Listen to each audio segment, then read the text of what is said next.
Hey, what's up, everybody? Welcome to this week's Q&A.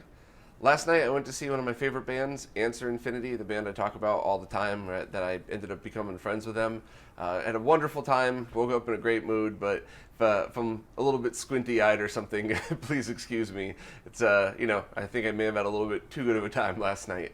But I'm still really excited to do these. I always enjoy it. I'm in a great mood, so let's jump right in and get to it. So I obviously have to start out making fun of myself for last week's bonehead move. Cedric Perrin asked a question, do I know of any GameCube optical drive emulator in development? And the answer that got cut out was, no, I don't. There's a lot of people talking about it. There's a lot of projects that have been going on forever. But as far as I'm aware, there's nothing that's close to beta form or close to release in any public way. I could be wrong. It's just that's the information that I have at the moment. And a little, I'll eventually do a video on how I shoot all of these weekly stuff.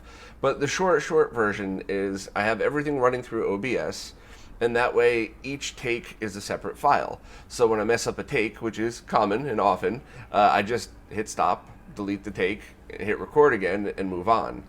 And then when I'm done, I just label the file, sequentially 1, 2, 3, 4, whatever, and then dump it into Premiere.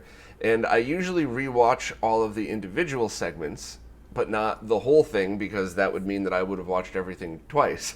So what occasionally happens, which I've seen in the podcast once, and I think this is the second time it's happened in the Q&A, is that I'll either name a file wrong or maybe I'll accidentally hit the keyboard and Control-Z and undelete something or something like that, but something will get switched out before it goes into Premiere. Just this week on the regular weekly podcast, there was a segment that got cut out altogether. It got deleted. It was about the Raspberry Pi 4. So I'll just put that in next week and tell a shorter version of this. But yeah, that's why sometimes this might happen. And I wish I had the time to rewatch everything twice.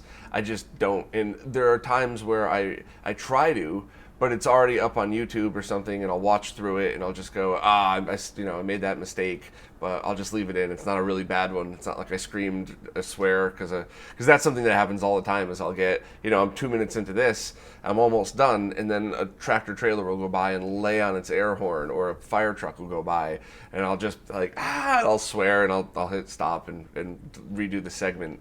So far the screw ups that I've made were just things like last week where it gets cut off. I haven't dropped like a nasty swear and accidentally left that in, luckily. So that's just a little explanation of why this stuff happens. And I try to do the things the way I do so that I'm able to always consistently get the content out, regardless of what other project I'm drowning in or whatever else.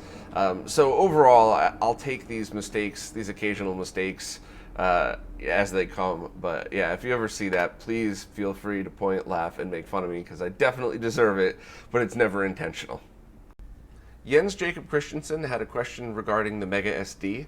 He was disappointed that to get the most out of it, you have to leave your Sega CD and 32X disconnected unless you're specifically playing a 32X game, or you can't leave the Sega CD plugged in at all if you're looking to play optical drive emulation on the Mega SD. And he was wondering if there's some kind of switch that you could install into it to disable that. And I really wouldn't recommend doing that. As far as I know, it would be complicated and too much of a risk. And it would take way too much time considering other solutions that are out there. Now, you also mentioned maybe you'll just dust off your Mega Drive 2, give it a triple bypass, and use that. And to be honest, that's exactly what I would recommend, because Genesis and Mega Drive consoles are still inexpensive enough where it's not, it's not crazy to say just buy another one or two more or whatever. And in fact, my favorite solution in a scenario like this is the Genesis 3, which most people I talk to that haven't seen one triple bypassed kind of laughs at me when I say this. I picked up 4 of them at Too Many Games, and they're just small, really well-performing Genesis consoles if you mod them. So a stock Genesis 3 will output RGB, and the quality will actually be kind of good, to be honest with you, but it's mono audio only, and it will not work with the Sega CD optical drive emulation on the Mega SD. It technically will, but you won't get CD audio on it. But if you put a triple bypass in one of those, You have two versions of the Genesis 3, two motherboard revisions, and both will be incredible. So for your situation, just grab any one that you want and don't worry about it, because you have your tower of power for everything else. But for everybody else that maybe might not have all of the components, here's the overview of the Genesis 3. The VA1, which doesn't really have any markings, but I do have ways to identify it on the website if you just go to the Genesis 3 page. The VA1 can have 32X Sega CD audio and Sega Master System support re-enabled, as well as a triple bypass installed. So you essentially can have a fully functional Genesis with every option all on that tiny little Genesis 3. And if you buy one of Greg's 3D printed adapters, which I showed in the video, you could even use the 32X with it. So I'm always hunting down VA1s. If anybody has extras, please contact me. I'll buy them off you. I don't even care if I just have a huge box of them sitting in a closet somewhere. I think for people that don't have nostalgia for the look of a Genesis, it might just be the perfect solution, because it's small, cheap, fairly easy to mod, all things considered, although the extra re-enabling 32X support is a bit tricky on the VA1s, and I really like those. However, in your scenario, you already have the Tower of Power, so you could find any Genesis 3, and if you end up with a VA2, you could still put the triple bypass in, the Mega SD optical drive emulation will still work, and you could still mod it for Virtua Racing, which is a very easy two-wire thing, but you won't ever be able to play Master System games or 32X games on it, which in your scenario makes no difference whatsoever. So for you, you already have a Mega Drive 2, absolutely. Throw the triple bypass in and let that be your main console. But anybody else out there that has a full setup already, regardless if it's Genesis 1 or 2, and you want a second one to just use the Mega SD or a backup, definitely consider the Genesis 3. You could find them cheap, and they're just really well-performing little devices. And it's kind of funny, because I'm sure if you have other fellow retro nerd friends who aren't aware of the triple bypass or what you could do with them, it's fun to take it out and plug it in and have people scoff at you like, oh, look at this little clone console piece of crap, this is going to look terrible. And then you plug it in and you turn on your stereo, and it looks and sounds phenomenal. So yeah, that's just my recommendation on that, and hopefully I'll have a video out on the Genesis 3, the different mods you could do, and eventually I'm going to do a as high-end as I could pull off video about the triple bypass and the history and all that stuff, like a half documentary, half nerd modding video type of thing. So stay tuned for that, probably this fall for that one. The Genesis 3 video would probably be within a month or two. So great question. Mr. Pete 1985 asked if there's any real-time clock mods for the Saturn. He's thinking something lower powered so it keeps the time longer. He already did the FRAM mod so he won't lose his saves. I'm not really aware of anything like that, but I think that would be a great idea. And I don't remember if the satiator, whatever, the Professor Abrasive Optical Drive Emulator, I'm not sure if that's going to have other stuff built in to help for that. But I really do wish there were ways to not have to worry about your Saturn battery dying every 3 days. I don't keep my Saturn plugged into the wall. In fact, I don't keep anything plugged in, any of the retro stuff. It's all on that rolling rack that I showed in the room tour video. And, so that would be a big problem for me as well. You're going to lose the saves. So, no, if anybody is aware of one, please let me know. I'd love to look into that. And hopefully, when Professor Abrasive Solution come out, you don't even need to worry about the FRAM mod, so that you could just use that, plug it in, and not worry about losing all your saves, which is scary because that's very easy to do on a Saturn. Ben Abrish had a question, and I don't like how I'm going to have to answer this, but as always, I just got to be transparent and honest. He asked, based on my Dreamcast tips and tricks video, I linked to Amazon for the GDEMU. At this point, does it matter if it's a clone or official? I know I can't update the clone. Do you know the reason for that? And if there's a fix in case an update comes down the line? So I wish that the answer to this was no, only buy directly from the developer. We don't want to support clone consoles. We don't want to support any theft in the retro gaming community. But unfortunately, this is the situation that the creator of the GDEMU has made for himself. I reached out and offered help. I know of places where he could get these made produced in mass quantities that you could trust, that you don't have to worry about them cloning it or anything like that. And he answered politely, but he doesn't want anybody's help. He wants to do it his own way, and you could never get them.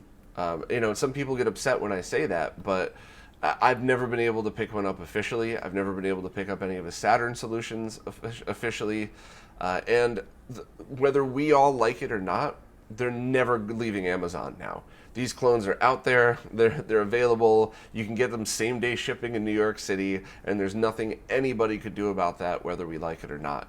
So, and on top of that, the support for the GDEMU and the interactions with the creator has been spotty, and even he himself on his own blog says, if you bug me about orders, I'll cancel your order. So that's not hearsay, that's not like one bad situation out of 1,000. That's the creator himself posting on his own blog that I get grumpy, I'll cancel your order if you ask about it. So, I mean, that's kind of ridiculous, right? Like, what if you moved and you need to change your address because he took 3 months to ship something out? So based on the situation that the creator himself has made for us, I would say just buy the clone. And I hate that I say that. I really do. But it's available. It works totally fine. You might have to make the clock change on it, which is like a few dollar part. And even then, I haven't personally run into it. That was just something that Dan found when using the DC HDMI. And to answer the rest of your questions, you cannot update it because of the security that's implemented in it. So it was cloned. I'm sure somebody used something like a chip reader to pull the firmware off of it. But when you add new firmware into that, it looks for security, and if it's not there, nothing can happen. So that's why it bricks it. And I'm pretty sure unless you have complicated equipment, it's bricked for good. Like, you're not reprogramming that thing. So, unfortunately, I would just say buy the clone. Unless, I would say go to the website, the GDEMU website, look it up, and if it happens to be available within a few days, try to get it officially. But if not, just buy it on Amazon and never update it. It's sad that I have to say that. Also, it works perfect. I have 2 of them that I used for testing because I could never get an official one. You could still use the GUI on it, and I think the open source GUI, that I'm not sure how far people have gotten on it. I haven't checked it in a while, but I don't think that would count as a firmware update. I think that's just a GUI update, so that you wouldn't brick it then. So I would just buy it. Don't worry about any updates and hope for the best. And that stinks. I really would have never condoned cloning it, but it's out there. The original creator doesn't want to make more, isn't even trying as far as I know. So this is what we're left with. And I'm sure people are going to be really upset that I said that, but I gotta be honest. Aaron Marks had a question about using a Garo on a BVM D series. He wants to have his G-Comp switch going into a component to RGB converter into a G-SCART switch setup into a monitor, which is, while it sounds a little nuts, that's very common. I know a lot of people with that exact type of setup, and, for all the right reasons. Mixing the consoles, you don't have to switch inputs on your BVM. If you have a good converter, you're probably not going to notice any difference whatsoever. But unfortunately, he's having problems with his Garo, the latest 2019 revision. So he was looking for alternatives. First and foremost, it stinks that the Garo still has problems like this. I reached out to the Behar brothers, and I don't get the impression they know what the problem is or how to solve it. And I don't mean that as like a dig. I'm not being a dick about that. It's just a fact. I just don't think they're able to figure out exactly what's going on with their chipset in order to do that. And it's funny too, because I've talked to people that have no problems with your exact same setup. Although I don't know if they're going into a specific BVM D series. I think they might just be going into a PVM or like an OSSC or something. But the questions you had are, do I know of any alternatives that are good? And the problem with this is the same problem with everything in the retro gaming world, is it has to work with 240p properly, and it has to be built well. So you gave 3 examples. One is the Linux Bot 3000 RGB to component converter. I think that's one way. I don't think that's both. And I've had a lot of people contact me about this. I think there might even be another question this week about it. And I haven't had time to test one. The only thing I would note is that it's got a D-sub output, so you would need a custom cable, which is no big deal. Retro Access sells them.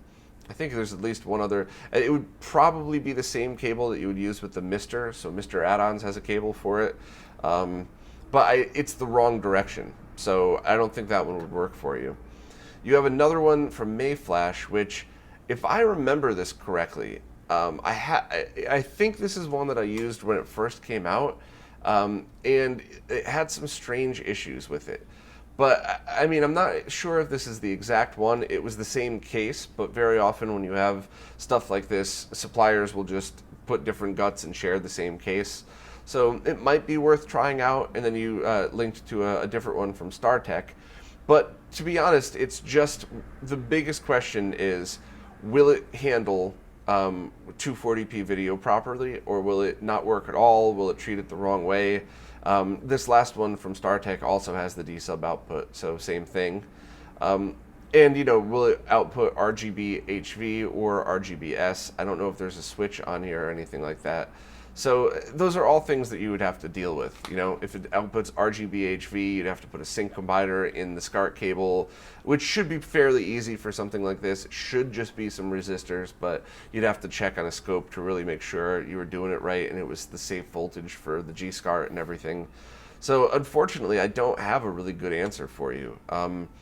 I hope that somebody does eventually come up with a new converter, or that the Behar brothers are able to fix theirs. And I guess I'll just keep everybody updated and let everybody know if I know of one that actually works pretty well. But sorry I don't have a better answer for you. And if you do try any of those, please let me know how you made out. Conrad Klaus had a question and a funny little story. He said his daughter just turned 3, and she'll occasionally steal his or his wife's iPhone whenever she can, and loves to look on YouTube. But now whenever she sees, or whenever she wants his phone, she says, "Let's watch Bob," because she knows that you're watching my channel. That's awesome. Thank you very much, man. That did make me smile a lot. And your question, hope your panel at Too Many Games went well. Yeah, it was awesome. So happy everybody showed up, and great crowd too. Any chance it was recorded so you could share it for posterity? So first and foremost, if anybody can't make it to any of the expos, just reach out to me personally and I'll give you a YouTube link. But I don't want to make it public for 2 reasons. First and foremost, I forgot to clip on my lapel, so all you have is the boom audio, which is terrible. You have to turn it up all the way in order to hear it, and then there's lots of room noise, so it would make for a terrible YouTube video. But also, this is the same presentation I'm going to be doing at Retro World Expo in Hartford, at the Long Island Retro Gaming Expo in Long Island, and I believe I might be going to the Portland one as well. I don't know if that's fully confirmed, but the team there has been super nice to me, talking back and forth, so I think I might have gotten the panel there as well. And while it's not a comedy act, I'm kind of treating it like a comedian where, I'm trying to work it out to get really good at this, and then at the end of the year make a good high production video, because I think it's about 20 minutes long, and the first 15 minutes of it, up until where I start talking about flat panels, I think that information is just going to be solid forever, because it's about technology that doesn't exist anymore. CRTs aren't made, and old consoles aren't being made anymore, so the whole how to use your original consoles on CRTs part, I think, is going to be something that I could just have a video on, a timeless video, if you will. So I don't want to make it public. I will be recording them, and if you can't make it to any of them, just reach out and I'll share the links. Please don't post it anywhere. Just watch it if you'd like. But if you are able to make it to any of these, I'm trying really hard to get this presentation good and in a way where people with any level of technical expertise would enjoy it. So experts might already know every single thing I say, but the way I present it might be kind of neat and might help them explain it to their fellow non-nerd friends.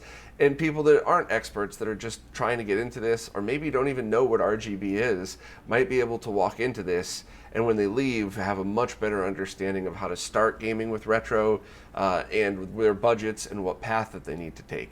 Because that is kind of the complicated part for anybody getting into this. I can get you started real cheap and real easy, but where to go next defines where to go after that. So that's kind of the whole point of the panel. So I hope I didn't ramble too much about this.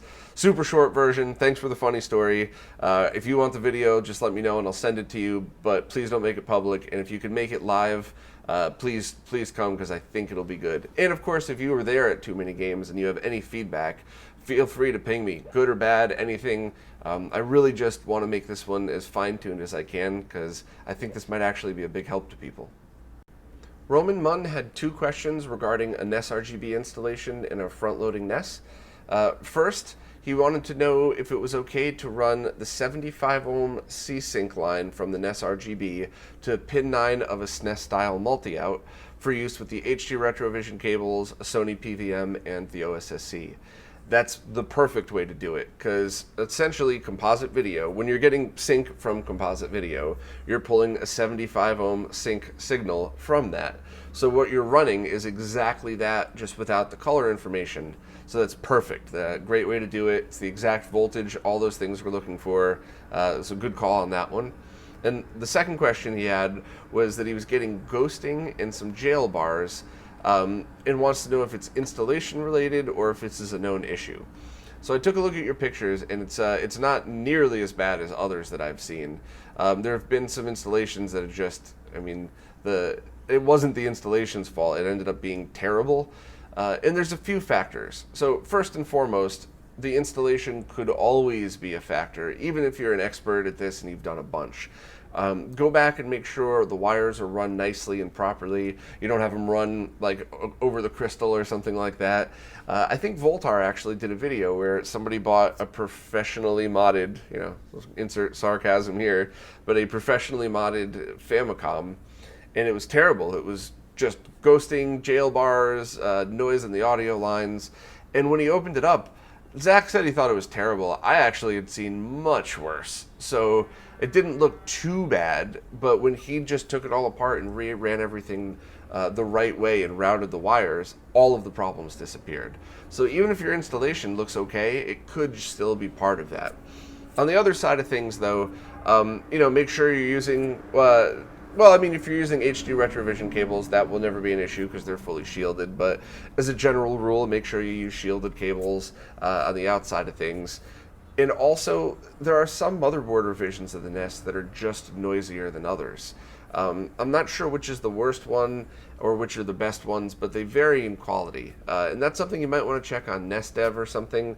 But that is a problem that I remember reading on the Shmups forum, or some people they did a perfect installation. Everything was right. Their whole setup was right, and they just couldn't get the best out of it. So they ended up just pulling it out, buying a different NES, and it's perfect. So I hope that's not it for you. I hope it's an easier solution than that. And I guess you could always do things like recap the NES, open up the RF port, and make sure that the caps aren't leaking and ruining traces, because while it obviously wouldn't matter for video output, the power circuit is there, so that could also be an issue. So, I guess I would just start by really double checking your installation, figuring out the motherboard revision, and then go from there. And if you're still having problems, post again, let me know the revision that you have, and I guess we'll go from there, and I can try to help out a little bit. But, just be extra finicky about the installation and make sure that the wires are run as good as you possibly can, and that might take care of most of this for you. RetroTech wanted to know if I had any thoughts on a specific SCART to component transcoder. He reviewed it and found little to complain about, and he said, I don't think this is the same item that you said was junk, but I'm not sure. So this is the one that I mentioned before. It says wakabavideo.com on it, wakabavideo.com. And it's LinuxBot 3000 sells it, and this is definitely not the one I was talking about that was badly made. Even that one, by the way, will not harm your equipment at all, and depending on your setup, might look okay. It just, it's not well built. I have no clue on this one whatsoever. So I could definitely tell you that it's not a known bad one, and if you reviewed it and thought it was great, awesome.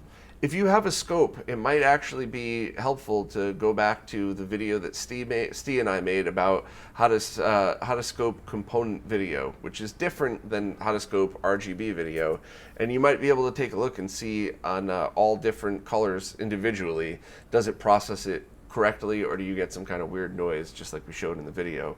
So if you have a scope, check it out. If not, I'll try to I'll try to redo that video Steve and I did a while back.